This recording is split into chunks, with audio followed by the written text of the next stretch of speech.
नमस्कार। प्रारंभ पर आप सभी का स्वागत है। मैं अवनीश। स्क्रीन के दूसरे हिस्से में आइए स्वागत कर लेते हैं व्यालोक पाठक जी का। व्यालोक जी, राम राम, नमस्कार। जय सिया राम जी। दर्शकों, इंडी अलायंस वर्तमान होने से पहले ही भूत होता हुआ दिखाई दे रहा है, पास्ट होता हुआ दिखाई दे रहा है। ममता बनर्जी ने साफ कह दिया कि इंडी अलायंस नहीं रहेगा, यानी वो अपने प्रत्याशी खड़े करेंगी। अखिलेश यादव, जिनको ममता बनर्जी ने इंडी अलायंस का मालिक बनाया था उत्तर प्रदेश में, उन्होंने बाकायदे उत्तर प्रदेश की सीटों पर अपने प्रत्याशी घोषित करने शुरू कर दिए। लखनऊ में उन्होंने अपना प्रत्याशी घोषित कर दिया, अपने एक वर्तमान विधायक रविदास मल्होत्रा को। उधर केजरीवाल, उन्होंने भी कह दिया। आते हैं जरा राहुल गांधी के वायनाड वाले केरल में। बहुत पहले कामरेड हर चीज में आगे रहते हैं। कामरेडों ने सीधे सीधे इनको सलाह दे दी कि भाई साहब, राहुल गांधी जी, आपकी जरूरत उत्तर भारत में ज्यादा है, उत्तर प्रदेश में ज्यादा है, आप वायनाड की सीट खाली करिए और जाइए उत्तर प्रदेश को संभालिए।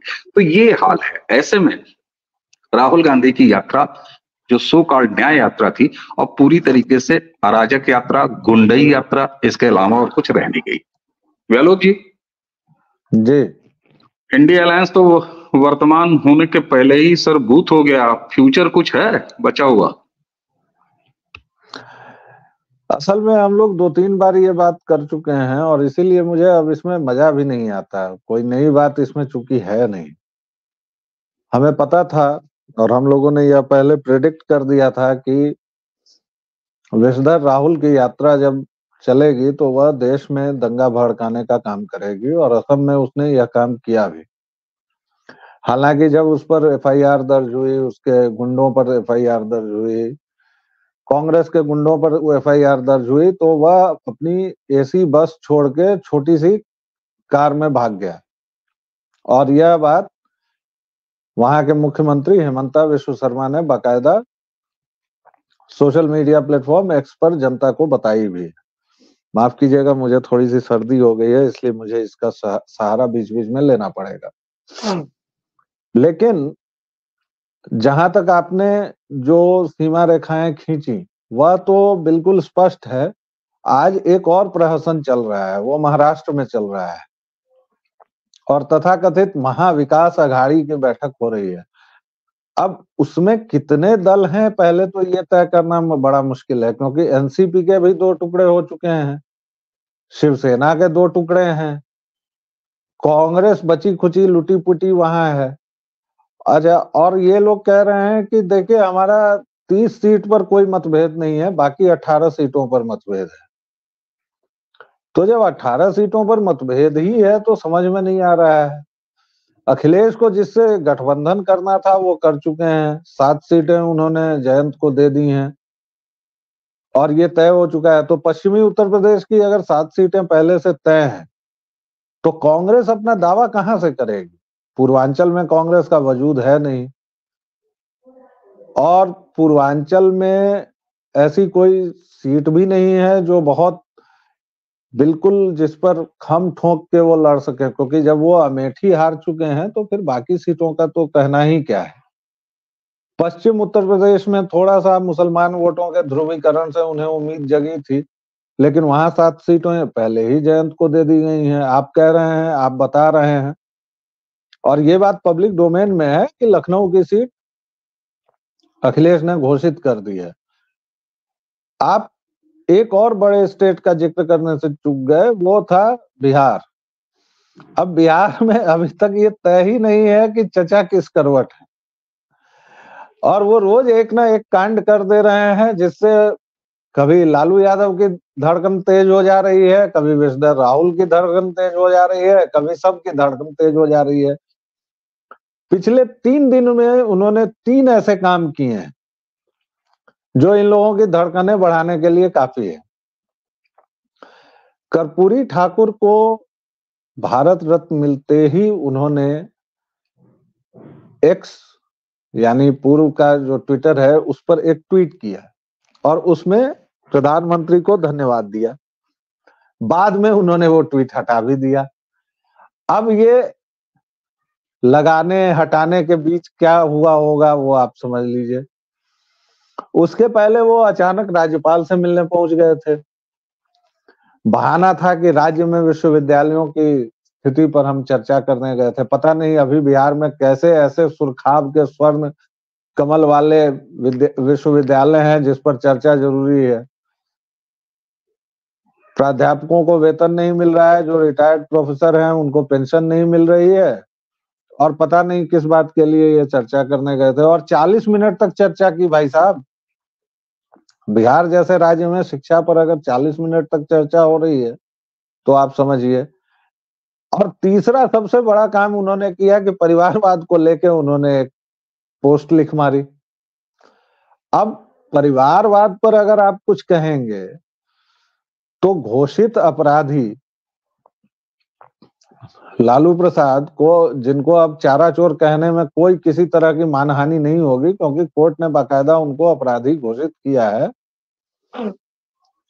तो अब अगर उनके सुपुत्र यानी तेजस्वी यादव के लिए सोचिए कि उनकी धड़कनें कितनी बढ़ी होंगी। और परिवारवाद के लिए कांग्रेस पार्टी से अच्छा नमूना कौन होगा। तो बिहार में भी रोज यहाँ पर के जो राजनीतिक पंडित हैं वो सुबह में ये तय कर देते हैं कि चचा चले गए, एनडीए में वो शामिल हो गए हैं, और शाम तक आते आते कहते हैं कि नहीं नहीं चचा अभी आरजेडी में ही है, बने हुए हैं, गठबंधन के साथ हैं। अच्छा, अगर बने भी हुए हैं तो भी 17-17 सीटें तो बड़का भाई छोटका भाई ने पहले ही बांट ली है। तो बाकी बची 6 सीटों में कितने यजमानों को पंगत कराया जाएगा, जरा सोचिए इस बात का। तो फिर आप जो ये पूछ रहे हैं कि भाई जरा बताइए कि भविष्य क्या है, तो मुझे तो सिवाय हंसी के इस पर कुछ नहीं आ रहा है कि इंडी अलायंस की चिंदी चिंदी हो चुकी है और इंडी अलायंस बहुत बुरी तरह बिखर चुका है। और आज शाम तक आप देखिएगा कि महाराष्ट्र से भी ये खबर आ जाएगी कि हम लोग फ्रेंडली मैच रखेंगे जी। और फ्रेंडली मैच का मतलब राजनीति में क्या होता है वो आप समझ ही रहे हैं। फ्रेंडली मैच बिल्कुल। तो अभी अखिलेश जी ने मध्य प्रदेश में खेला था ना 70 सीटों पर। हम्म। और दबे पांव, मुझे तो ये खबर मिली है कि सपा कार्यालय में दबे पांव इस पर खूब चर्चा भी होती है और दबे सुर में ठहाके भी लगाए जाते हैं कि कांग्रेस को उसकी औकात दिखाने में हमने भी थोड़ा बहुत योगदान दिया है। जी। अच्छा बेलो जी, अच्छा कि आपने बिहार को जोड़ लिया और कर्पूरी ठाकुर जी को भारत रत्न दिए जाने के बाद नीतीश जी का एक्स पोस्ट लिखना फिर उसको हटा देना। बहरहाल अगर आबादी के हिसाब से देखा जाए तो कल ही एक चर्चा पे आपने ये कहा कि 1.57% की कुल आबादी है, लेकिन जिस तरीके से कर्पूरी ठाकुर जो असली सामाजिक न्याय के पुरोधा थे, असली समाजवादी हीरो थे, उनके नाम पर जो फर्जी ये समाजवादी घूम रहे हैं, आपके बिहार में घूम रहे हैं या उत्तर प्रदेश में घूम रहे हैं, तो इनकी दुकानें तो साफ साफ अब बंद होते हुए दिखाई दे रही हैं। अच्छा, इंडिया अलायंस पर एक बार और बात कर लेते हैं, फिर उसके बाद आपके प्रिय पात्र राहुल गांधी की यात्रा पर भी आएंगे, क्योंकि दर्शकों और आपके प्रिय पात्र राहुल गांधी के बीच में आने में बड़ा डर लगता है। हाँ, तो मैं भी उसमें आना नहीं चाहूंगा, आपको एक ओपन स्पेस में बहुत जल्दी दे रहा हूं। सर ये बताइए कि क्या कांग्रेस खुद ये नहीं चाह रही है कि अब इंडिया अलायंस अस्तित्व में रहे? कांग्रेस की ये बहुत पुरानी बीमारी है। ये आजादी के पहले की जो भी बातें हैं उसको चलिए विसार देते हैं, लेकिन 1947 से कांग्रेस की ये बीमारी है कि वह इस देश में जितने रोग आपको दिखाई देते हैं वो सब कांग्रेस के बोए हुए हैं।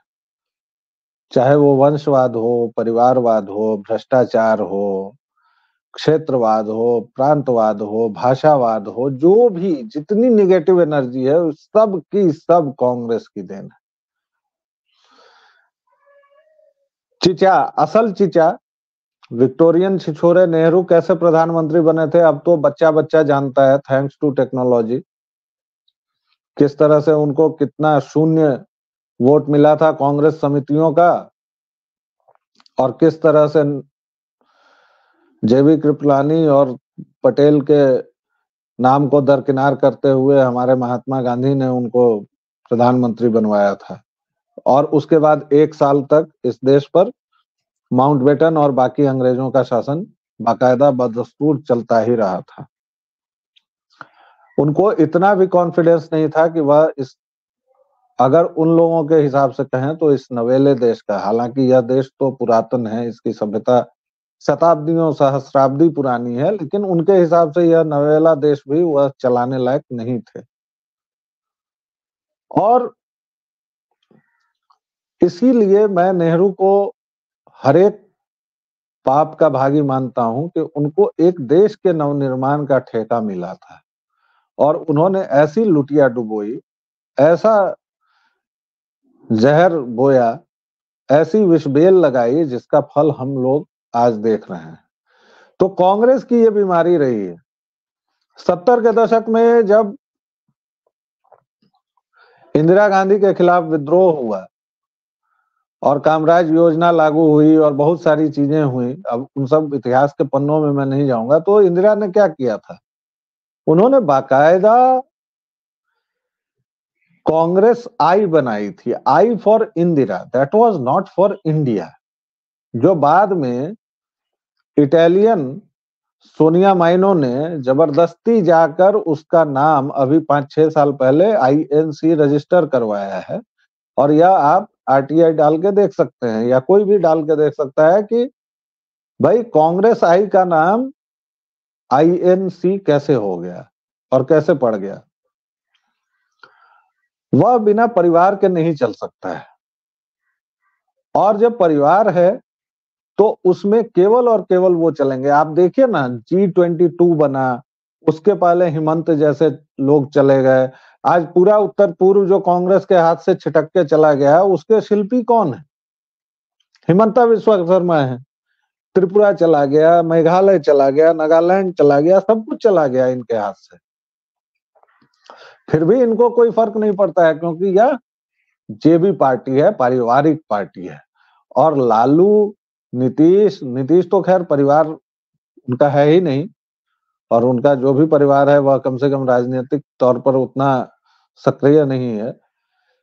लेकिन लालू और मुलायम वगैरह तो जो भी हैं, वो सब तो बाद में आए हैं। कांग्रेस तो पहले से परिवारवादी पार्टी रही है, इसलिए वह एकदम तय कर चुकी है कि गठबंधन उन्हीं से होगा जो उनकी हाँ में हाँ मिलाएंगे। और ममता ने नहीं मिलाया, अखिलेश ने नहीं मिलाया, नीतीश कुमार पहले से खफा हैं, पहले से नाराज हैं।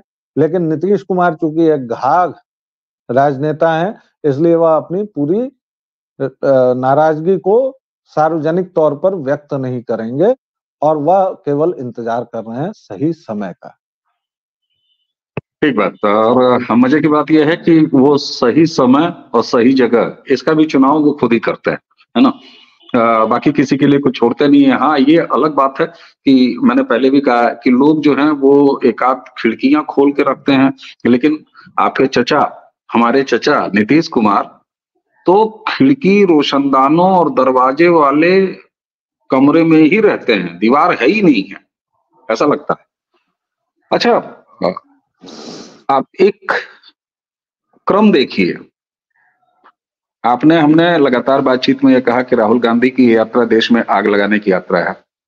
इसकी टाइमिंग वही टाइमिंग थी जब आज लाखों लोग दर्शन की लंबी लंबी लाइनों और प्रतीक्षा में अयोध्या में हैं। करोड़ों नजरें अयोध्या की तरफ लगी हुई हैं, है ना, और हर जगह राम ही राम है। ऐसे में बहुसंख्यक यानी हिंदुओं, सनातनियों की भावना भड़काने के लिए वो आदमी सड़क पे है। उनके साथ कौन सी भीड़ है? उनके साथ स्पष्ट रूप से मजहबी भीड़ है। बदरुद्दीन, वो जो अजमल अंसारी है या क्या नाम?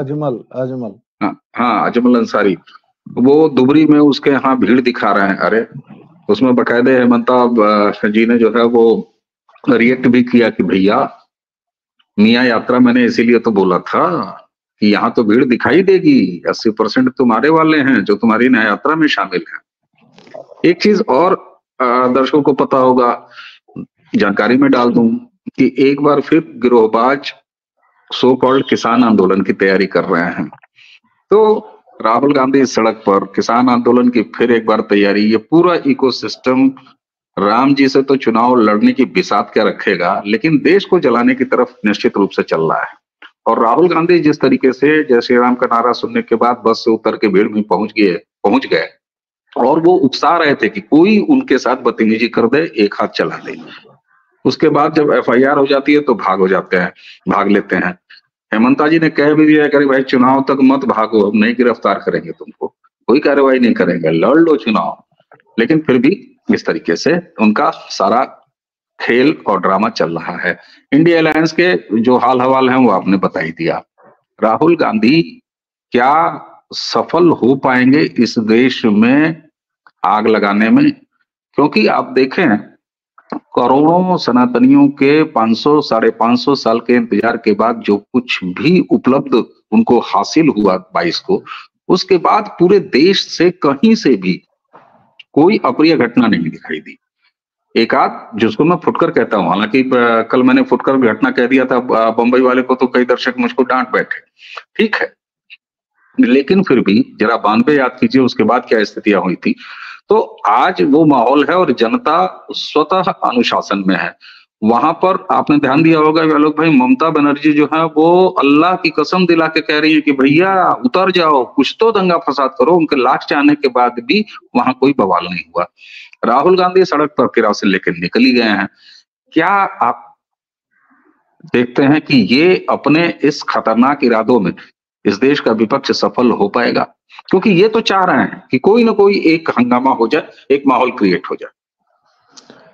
सभी अपने अपने काम में लगे हुए हैं, लेकिन उन लोगों की समस्या ये है और हमारी ताकत ये है कि इस देश का बहुसंख्यक सनातनी है, हिंदू है। इसलिए आज 4 दिन बीत गए हैं, लेकिन राम ही सबके डीपी पर हैं, राम ही भजन चल रहा है। अयोध्या में कौन दंडवत कर रहा है, किसको प्रसाद मिल गया, कौन वहां फोटो खिंचवा ले पा रहा है, यही है। और जिनको मैं जेन जी के बच्चे कहता हूं, वो जिस उत्साह से सफाई कर रहे हैं, मंदिरों में जा रहे हैं, जिस उत्साह से कलावा बंधा रहे हैं या रुद्राक्ष को एज फैशन आज धारण कर रहे हैं, धोती को कर रहे हैं, कल को वो उसे का महत्व समझ के और उसको धारण करेंगे, मुझे पूरा पता है। और उसमें से कई उसको जान भी रहे हैं, पढ़ भी रहे हैं। जैसा मैंने कल कहा कि कर्पूरी ठाकुर के बारे में लोग जान लेंगे, ये जमाना है तकनीक का और ट्रेंड करने लगेगा, और वो उसने ट्रेंड किया और वो लोग जानने लगे हैं। और दूसरी बात यह है कि अब हिंदू सीमित प्रतिक्रिया देना भी सीख गया है और यह बहुत जरूरी था। आप देखिए इनका पूरा इकोसिस्टम, एक तरफ ये लोग इतने भद्दे भद्दे वीडियो बना रहे हैं, मंदिर बन गया, अब तो कोई बीमार नहीं पड़ेगा, अब तो खाना नहीं होगा, अब तो बेरोजगारी नहीं होगी, फला चिल्ला है, पागल हो गया, मंदिर बन गया। इस तरह से ये पागलों की तरह कर रहे हैं, एक इकोसिस्टम उसमें लगा हुआ है। दूसरा जब क्रिया कर रहा है, यानी जब मजहबी भीड़ मीरा रोड पर महिलाओं के साथ बदतमीजी कर रही है, आराम से जाते वाहनों पर पथराव कर रही है, केवल इसलिए कि उस पर श्री राम के या हनुमान के स्टिकर पोस्टर लगे हुए हैं और वह उनका इलाका है, वो खुद बैरिकेडिंग कर दे रहे हैं और कह रहे हैं कि यहाँ आधार कार्ड दिखा के जाना होगा। ये भारत में कर रहे हैं, मुंबई में कर रहे हैं, देश की राजधानी में कर रहे हैं। तब ये सब, चाहे वो अजीत अंजुम हो, चाहे रवीश हो, चाहे पजामा शेरवानी हो, चाहे जो भी हो, ये सब मुंह में विष्ठा लेकर बैठे रहते हैं। लेकिन जैसे ही हल्की सी प्रतिक्रिया अगर पुलिस ने की, पुलिस ने अगर इलीगल इंक्रोचमेंट दिखाए हैं, तो तुरंत आंखों में आंसू लिए चचा आ जाते हैं कि गरीब की दुकान ढहा दी। इस दुकान से मैं अपने 14 बच्चों का पेट पालता था, 4 बीवियों का भरण पोषण करता था, 4 बीवी 14 बच्चे, और 22-23 नाती पोते मेरे इसी दुकान से पलते थे, उस दुकान को गिरा दिया इन लोगों ने। अब मैं कैसे रहूंगा? और वो इल्लीगल है, इंक्रोचमेंट की गई है दुकान पर। और आप देखेंगे कि ठीक एक ही समय वही चाचा सबको उपलब्ध हो जाते हैं। कमाल का इनका मतलब समय का इतना ख्याल है।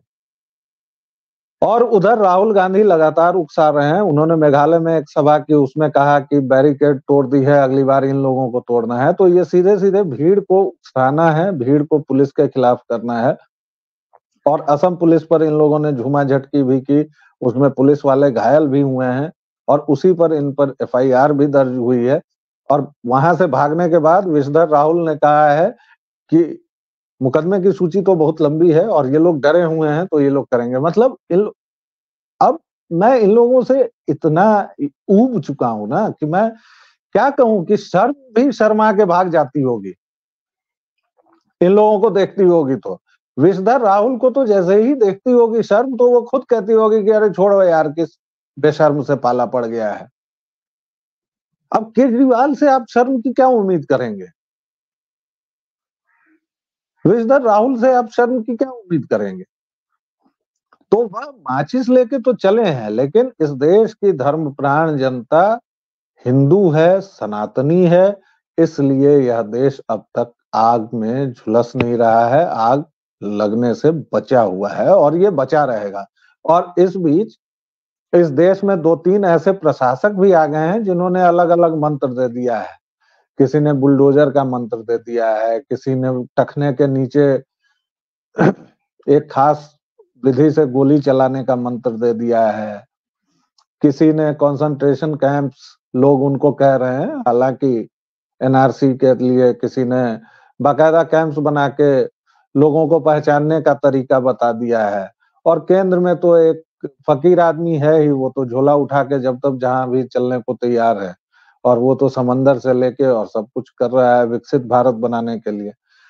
तो ऐसा नहीं है कि ये लोग कोशिश नहीं कर रहे हैं और इसीलिए इनकी छटपटाहट है कि देश में सब कुछ इनके चाहने के बावजूद कोई दंगा नहीं हो रहा है और ये बहुत दिक्कत में है। लोगों को फर्क नहीं पड़ रहा है भाई जी। ये जाके कहते हैं बेरोजगारी, लोग हंस देते हैं। ये जाके कहते हैं महंगाई, लोग हंस देते हैं। ये जाके कहते हैं अल्पसंख्यकों पर अत्याचार, लोग पूछते हैं कि 20% कौन से अल्पसंख्यक होते हैं बे? और पारसी जो सही में अल्पसंख्यक हैं उन पर क्या अत्याचार हो रहा है? हमारे टाटा को देखो, वो पारसी हैं। यहूदियों पर कौन सा अत्याचार हो रहा है? सिखों पर कौन सा अत्याचार हो रहा है? तो लोग जब सवाल पूछ देते हैं ना, तो इन लोगों का इकोसिस्टम और गड़बड़ हो जाता है। तब ये उतार अस्पतालों की बात करते हैं तो लोग एम्स का आंकड़ा रख देते हैं। इंफ्रास्ट्रक्चर की बात करते हैं तो लोग उत्तर पूर्व से लेके मध्य भारत और पूरे भारत में जो सड़कों का जाल बिछा है, जो हवाई अड्डे बने हैं, जो जितना भी इंफ्रास्ट्रक्चर का डेवलपमेंट हुआ है, वो लोग गिनाने लगते हैं। ऊर्जा की बात जैसे ही होती है तो ये लोग सोलर एनर्जी पर आ जाते हैं और धर्म की बात होती है तो रामलला आ भी गए, मंदिर भी बन गया, डेट भी बता दिया, उस दिन प्राण प्रतिष्ठा भी हो गई। और मजे की बात देखिए कि थर्ड रेट कन्वर्ट्स जो हैं उनको छोड़कर सऊदी अरब में शराब की दुकान खुल रही है।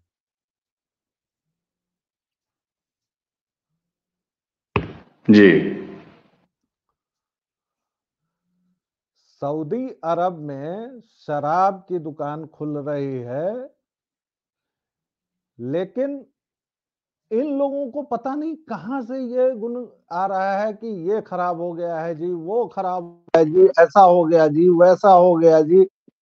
यूएई में राम मंदिर के उद्घाटन के ठीक 3 हफ्ते बाद हमारे प्रधानमंत्री जा रहे हैं और यूएई में सबसे बड़े स्वामीनारायण संप्रदाय के मंदिर का उद्घाटन करेंगे। आप दुनिया कहाँ जा रही है? यूके में, यूएस में, सिडनी में, हर एक जगह लोग राम झंडा लेके, और पार्लियामेंट में यूके की बुर्ज खलीफा पर, और आप कह रहे हैं अभी भी इस देश की सर्वोच्च न्यायालय ने फैसला दिया है, 353 सबूत दिए गए हैं कि वहां मस्जिद बनाई गई थी, मंदिर को ढाकर और हमने कोई मस्जिद नहीं गिराई, वह विवादित ढांचा था जो मंदिर को ढाह कर बनाया गया था, उसको गिराया था कार सेवकों ने।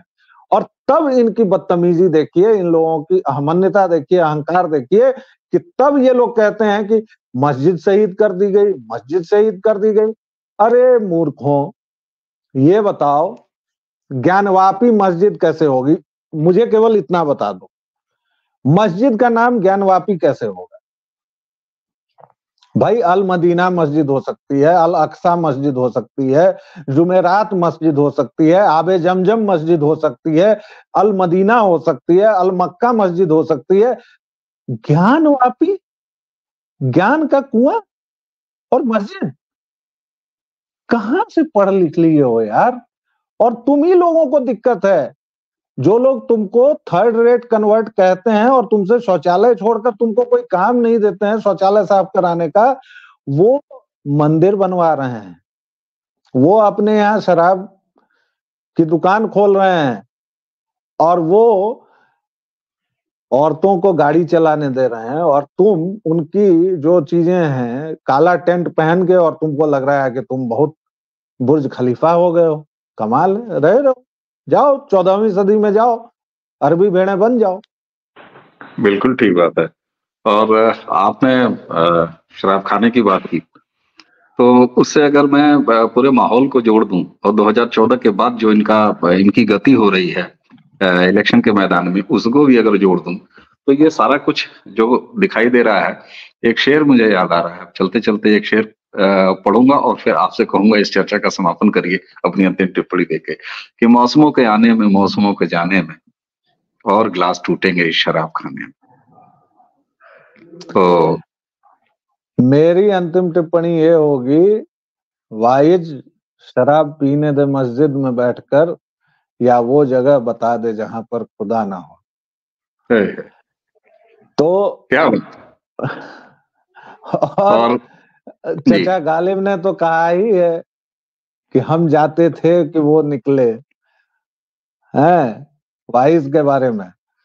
और वाइज का मतलब तो इन लोगों का मजहबी जो प्रचारक होता है, वाइज वही होता है जी। तो भाई जब गालिब मियाँ वहां से निकल रहे थे शराब खाने से, तो देखा कि वाइज चुपके से वहां पहुंच रहा है। तो खैर बात बिल्कुल ठीक बात है। और जिस तरीके से आपने इनके इस्लाम के मनुवादी, तो मनुवादी शब्द मैं बारो कर रहा हूँ गिरोहबाजों से, इस्लाम के मनुवादी, अरबी, इस्लामी ब्राह्मण कह लीजिए, अरबी। बिल्कुल।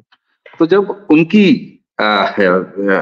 नियत में ये सुधार दिखाई दे रहा है, वहां मंदिर हो रहा है, वहां अब मंदिर के साथ में वो बाकी जो बार वार वाला है उसको नहीं रिपीट करूंगा।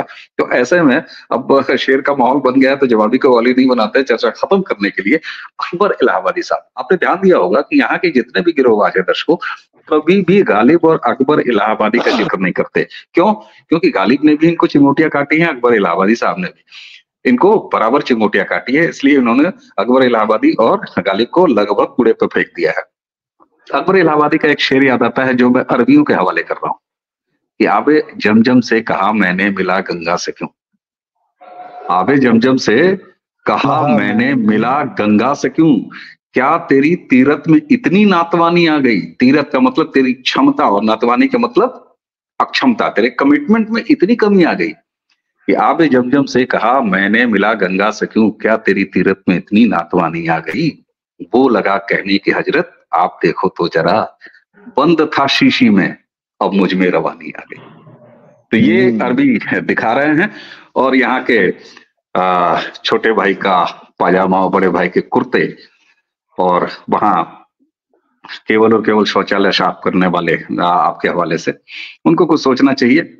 और बहुत सारे लोगों की स्ट्रेटजी बदल रही है, कुछ की तो स्ट्रेटजी खुल के बिल्कुल बिखर गई है। तो उसके साथ कुछ हमारे गिरोहबाज भी शामिल हैं, कुछ अपने नाम के आगे देव लगाते हैं, कुछ अपने हाथ मलते हैं। तो ये तमाम चीजें हो रही हैं। बहरहाल दर्शकों, आज की इस चर्चा को अब यहाँ विराम देते हैं, क्योंकि ये तो रोज कुछ न कुछ ऐसा कर रहे हैं कि हमें और व्यालोक भाई को रोज बैठना पड़ जाता है। तो कल फिर मिलते हैं आपसे व्यालोक भाई के साथ इनकी कुछ और कुंडलियां बांचेंगे, तब तक ये फिर कुछ और मसाला हमें दे देंगे। तो सुनते रहिए, घूमते रहिए।